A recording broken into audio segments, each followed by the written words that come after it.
Good day, I'm Lorraine Mendez and this is your JIS News for Tuesday, April 6. Minister of Health and Wellness Dr. Christopher Tufton says he's anticipating a greater turnout for the upcoming island-wide COVID-19 vaccination blitz events.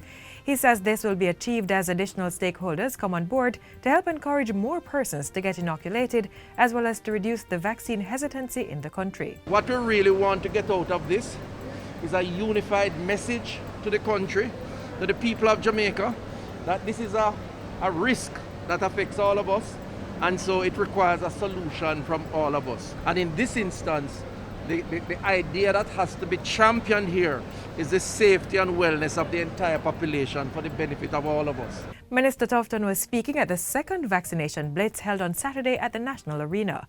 Approximately 1,038 persons were inoculated on the day with their first dose of the vaccine. The target group was 75 years and older and included persons on the reserve list, such as those 60 years and older. For his part, Minister of Local Government and Rural Development Desmond McKenzie says he will be enlisting the assistance of all 63 members of Parliament and 230 municipal councillors across Jamaica to further bolster the initiative. I brought about 80 persons from my constituency, and what that will do for the program, when those persons go back to their respective communities and they speak to their neighbors and the neighbors see them for 2-3 days with no problem, we are encouraging people to come, and I am giving the full commitment of local government in the process as we try to vaccinate as many Jamaicans as we can. On April 10, the Health Ministry will roll out its 3-month island-wide vaccination blitz events. The mass vaccination plan aims to inoculate 1,000 persons in a day at a single location. Approximately 2,000 persons are earning from the e-commerce national delivery system ENDS platform, which was piloted on March 26. The program has been extended from Portmore St. Catherine to include Kingston and St. James. While touring St. James on Sunday, Minister without portfolio in the Ministry of National Security Matthew Samuda said ENDS had allowed a steady flow of business for vendors in the parish. They've had hundreds of orders since the space has finished. We're very happy that they have been able to facilitate and continue business. It means a lot to them, it means a lot to their families, and it means a lot to us. According to Minister Samuda, other than the economic benefit, ENDS had also brought structure to some of the sectors. One of the things we've seen is that many businesses that were not compliant either with their up-to-date licenses have become so, including many bikes that were not up-to-date have paid for their carriage licenses, they've paid for their bike riding licenses. We're ensuring that they also have provided to us evidence of helmets. So some of the basic issues that plague the society all the time and the lack of structure in some industries is already being rectified. The initial Portmore leg of ENDS saw close to 500 persons registered on the system. The numbers include over 100 bikers, couriers and drivers, approximately 15 independent vendors, over 23 small businesses, over 9 quick service providers and just under 400 employees.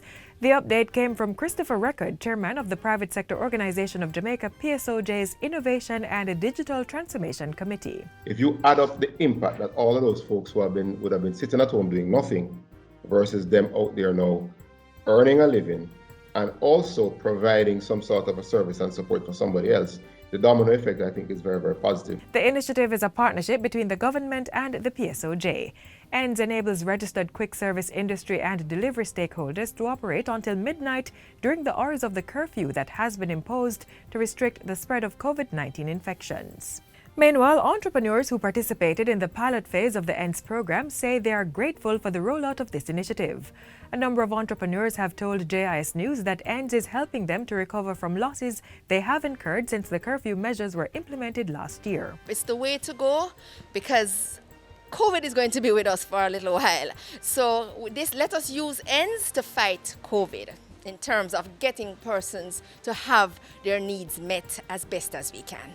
Pan chicken vendor from Nagohead in Portmore, Verrill Scarlett, says prior to ENDS, loss of business negatively impacted his ability to pay his bills. But now he's able to recover some of those losses even during curfew hours. I'm excited because when a lockdown, you have to stay home. Now you can come on the road, you can do your thing, and somebody can say, hey, I want a piece of chicken online, and you're gone. So you might sell a few pieces, and if you stay home, nothing. So it's good. The e-commerce national delivery system ENDS will be in operation again this weekend for the third consecutive weekend of lockdown to contain the spread of the coronavirus. National Security Minister Dr. Horace Chang has hailed the first 2 weekends of island-wide lockdown as having a positive impact on the country's crime rate. The minister says with the robust mobilization of the Jamaica Constabulary Force to ensure public order, the public has been largely compliant with the lockdown orders. We have 30 officers in the carpet here coming from different formations who were organized and superintended to go across the carpet here and check on what's happening. But what I would say on the last weekend and this weekend, while in addition to commending the officers for the work they're putting in, really the people of Jamaica deserve full commendation.